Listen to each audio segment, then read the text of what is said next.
bushing of North Central St. Catherine and East Central St. Andrew could possibly get the same funding for bushing when this amount by NWA rates and standard would only do about 3 of my main thoroughfares. I'm not picking on you, my colleagues as well. Why would I get up in North Central St. Catherine, where the vegetation is so overgrown? I don't know how I could be compared to East Kingston and Port Royal. So I'm not picking on you. I am batting for rural constituencies at this time. The bush are closing upon the cars. The people have nowhere to walk. Down in St. Andrew, is it northeast where Chuck is? Yes, northeast. I think maybe you would probably beautify the curb walls, yes. But we have bush, the vegetation that cars can't pass without crying up the side of the vehicles and with people not having anywhere to walk. There is no routine maintenance going on, so let's not fool ourselves. The bushing only takes place once per year, and when that happens, it is at a place where it is not manageable. We have to be using equipment to first clear the sides of the road before we can even send men out there to attempt to bush. Prime Minister, I'm appealing to you. Rural constituencies must be treated differently at this time to be able to take care of overgrown vegetation. My second question relates to the movement of funding. I think we have always been able to, based on what our needs are, that we might be able to do some juggling where possible. Please just elaborate.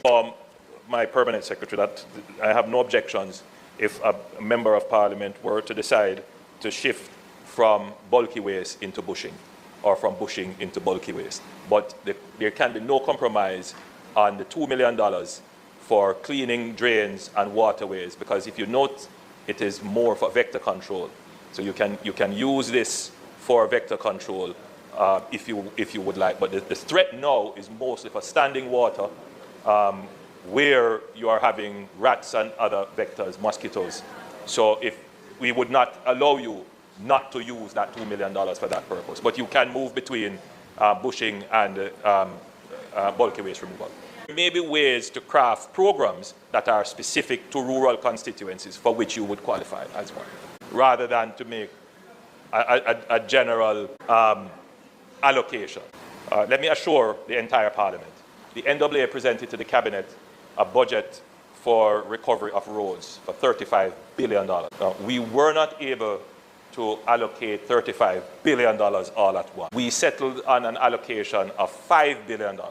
That's what we could see our way to fiscally. And in that $5 billion would be allocations for patching up roads, minor and major repairs.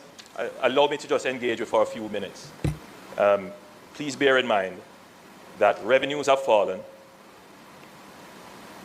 Expenditures, by virtue of what we need for relief and recovery, you would have heard the Minister of Energy explain the demands on the government. Even things that we did not budget for, we have to now put them in place. So it's a delicate balancing act to ensure that we don't end up in a financial crisis as we are responding. So every demand that is made, we put it through the lens of what is fiscally possible. Now, what is fiscally possible is also determined by how efficiently you spend the resources allocated. We can make allocations that are not efficiently used. So we have to look at what is the spending capacity of the entities that we are giving the resources to. So when it comes to road patching, for example, if we were to, say, fix all the roads, say we're going to fix all the roads in all the constituencies, and then in addition to that, spend more resources on the 16. You know what the biggest problem was? The member of my sister from St. Andrews Southwest, who stood up in Parliament last year and complained that you have allocated, what was it, $40 million, but I can't get anything done. And why could you get that $40 million spent? Because it had to go through procurement and then contracting and all kind of long process, tying up the NWA staff. Note, we haven't made a budget to increase the staff of the NWA. We haven't taken on more people, it's the same staff. So even if we're making allocations, we also have to think about how the allocations are going to be spent. So these are just some of the considerations. So what we have done is to look at the entirety of the roads that need to be repaired, give priority to those that are in the worst damaged areas, which I think we all agree that that's the sacrifice we have to make. But at the same time, as soon as we have gotten those roads underway, then we can look at the others. So we're going to treat all the roads in Jamaica under the emergency procurement because they were all affected. But the emphasis, because of the resources that we have, will be on the roads that are in the most affected areas, and then we will come back and deal with the other roads.